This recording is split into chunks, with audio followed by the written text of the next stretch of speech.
All right, class, now we're at section 6.3, and this is the introduction to logarithms. So a definition of a logarithmic function: a logarithm base b of positive numbers x satisfies the following definition. For x greater than 0, b is greater than 0, and we want to make sure that b is not equal to 1. So if y equals log, notice that base, how small it is, our base b of x, is equivalent to by is equal to x. So essentially what we're saying here is that logarithms and exponentials are inverses. Just like multiplication and division are inverses, just like addition and subtraction are inversions, logs and exponentials are also inverses. So if we have a base, oops, this keeps moving, a base to the y power, and that equals x, we can go ahead and rewrite this in logarithmic form. And the way that we're going to do that is that our input that we have here is now going to become the output. And so now it's going to be equal to y. And our output here now becomes the input. But because, so it's going to be, oops, why does this keep moving? Becomes our input. But the function that we were looking at, and logarithms are functions, so it's going to be log, and then we have our base here. And so the base always stays the base. Okay. So one way, sometimes students find it easy to look at logarithms, since we were applying logarithms, and convert them into exponentials in order to solve. So how does that look? So sometimes what I tell students that if I have, I'm trying to figure out if I have space somewhere. Let me come up here. So if I have a function of log of b, I'm inputting x, and that equals y, right? To convert this into an exponential, what I'm going to do is I'm going to take the base, I'm going to pick up the y, and I'm going to equal it to the x. And so what that means is that I take the base, I pick up the y, and I'm going to equal it to the x. And that's how we turn it into an exponential. So you see how we went from the exponential to the logarithm, but now that we're looking at logarithms, we may need to turn it into an exponential to solve. So let's take a look here. Write the following logarithmic expressions in exponential form. So all we're doing is writing them in exponential form. We'll do the first one together, and then I want you to pause the video and try the next two. So I'm going to take the base, raise it to the output, and it's going to equal the inputs. It's going to be the base raised to the output equals the input. And notice that this is true. Okay. So go ahead and pause it and try B. All right, is this what you got? So here's my base. I raised it to the output. It equals the input. So here's my base, the output, the input. Okay. All right, take a moment and try C. We're only raising them. All right, so here we go again. Here's our base, raised it to the output equals the input. So here's our base, our output, and our input. Okay. All right, so hopefully, you'll get the hang of that. If it's not coming super natural right now, just go ahead and practice, and you'll definitely be practicing on that knowledge check. All right, so now what we want to do is we want to write the following exponential equations in logarithmic form. So now we're going backwards. We're going from the exponential to the logarithmic form. So remember, what I want you to remember is the base is always the base.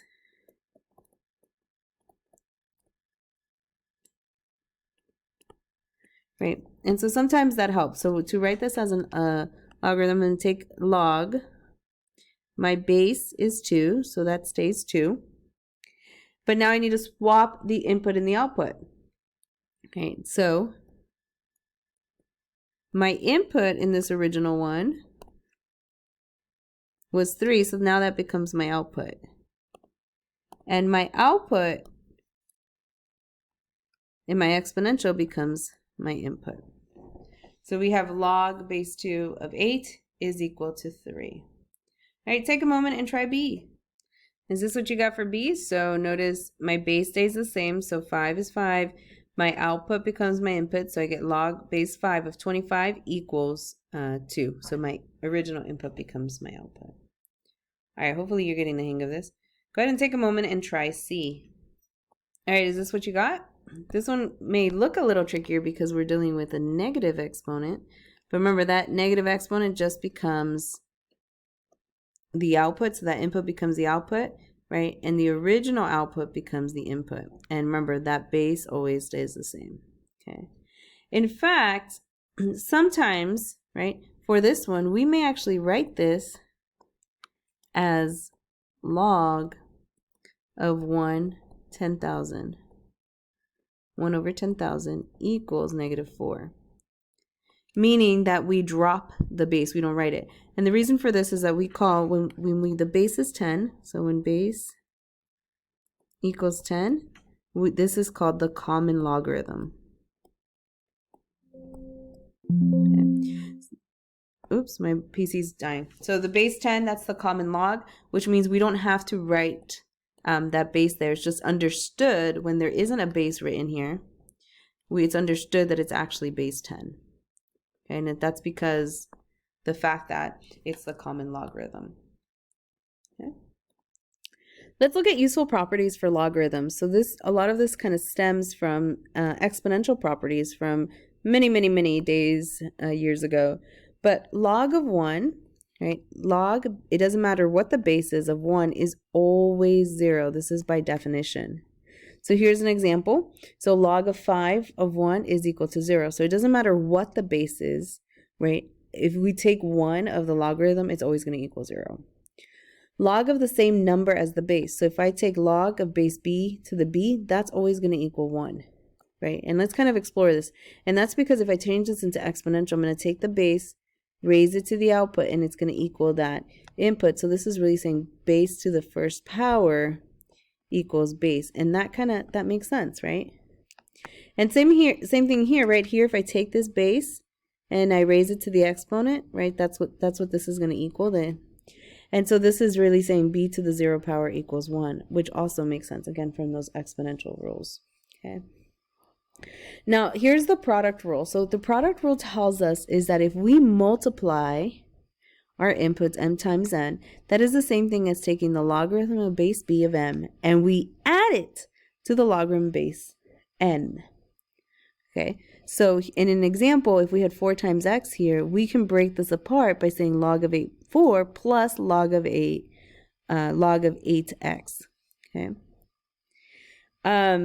For the quotient rule, similar thing, right? So if I'm dividing, right, and the thing that is important here, let me make a side note. This is different than saying log b of m over log b of n. Okay, these are two different things. In this particular case, we can't turn division into subtraction. That just doesn't work. Okay, so that's not the same thing that's going on here. In this particular case, we are dividing the inputs. So when we divide the inputs, we really see that log base b of n minus log base b of n is the same. And so if you're not sure why that is true, we're going to look at it in the terms of exponents, right? And so we could take a look at that if you want. But here's an example. Log base of base 5 of x over 9 equals log of base 5 of x minus log of base 5 over 9. Of 9, sorry, not over. Okay. So that's our quotient rule. The power rule, this one comes in handy. It allows us to pull the power and bring it to the front and turn it into a multiplication, right? So we're pulling the power on the inside of our input values power to the outside of the logarithm. Okay. If the log base b of m and the log base b of n equal each other, then it is true that m must equal n. So in other words, let's look at equations, right? So if I have log base 5 of x plus 2 equals log base 5 of 10, then that means that x plus 2 must equal 10. Okay. All right, so we're going to evaluate these logarithms. So let's take a look here. If I take this, well, what does this equal? So I know that this is going to equal a question mark. So let's turn this into an exponential. So I take 4, raise it to something that has to equal 64. So this is telling me 4 to some power equals 64. Well, then that means that my question mark is actually equal to 3 because 4 to the third power equals 64. Okay.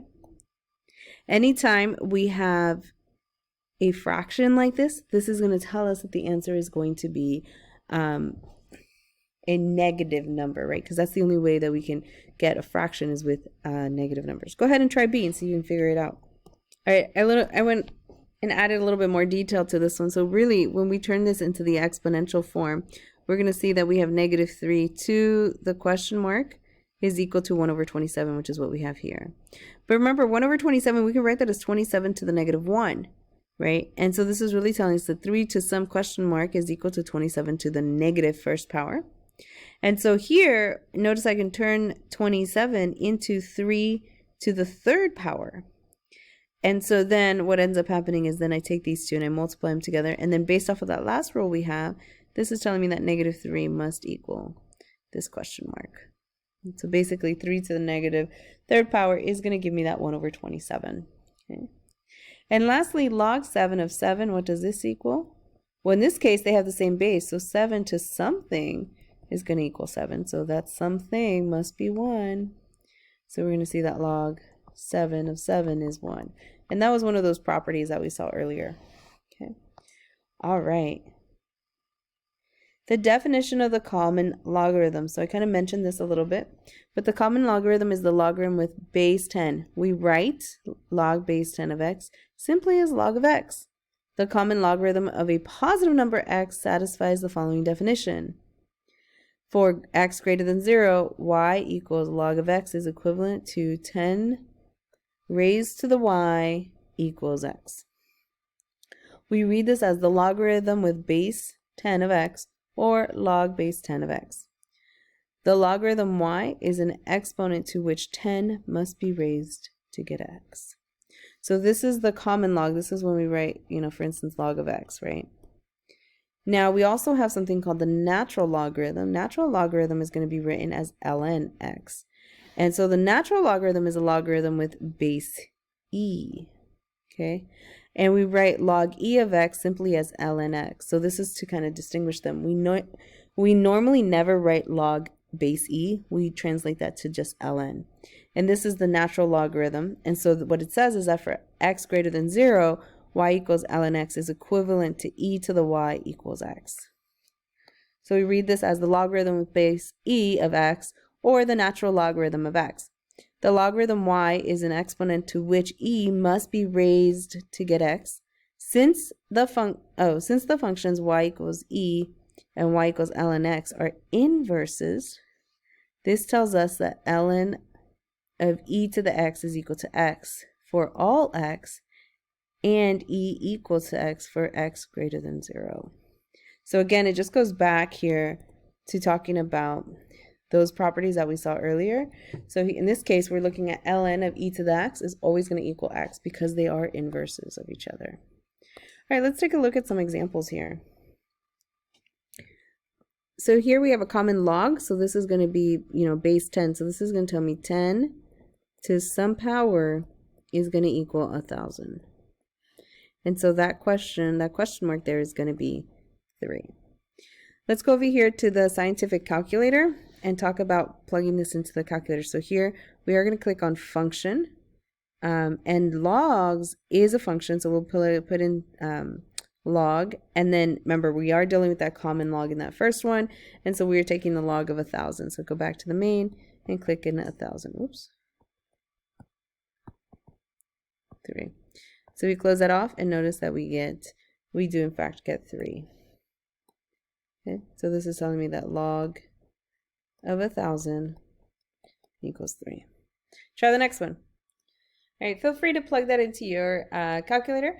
Note we are rounding to 4 decimal places, so when we get to that 4th decimal place, we do want to look at the buddy next to it that tells him what to do. Okay. All right, so you should have got 2.5065 as the solution for that one. Let's do C real quick. So with C, we're going to come back over here to our calculator. We are going to kind of go back over here to functions. And now instead of doing log, we're going to do ln. And that's again because we're dealing with the natural log. And so we are plugging in 500 here. So we're going to go back to the main and hit 500. And notice that we end up with 6.214608098. So the ln of 500 is going to equal 6.2146088. So again, let's look at that fourth decimal place. So 1, 2, 3, 4. This is the fifth. It tells it what to do, and it's actually just going to say 62146.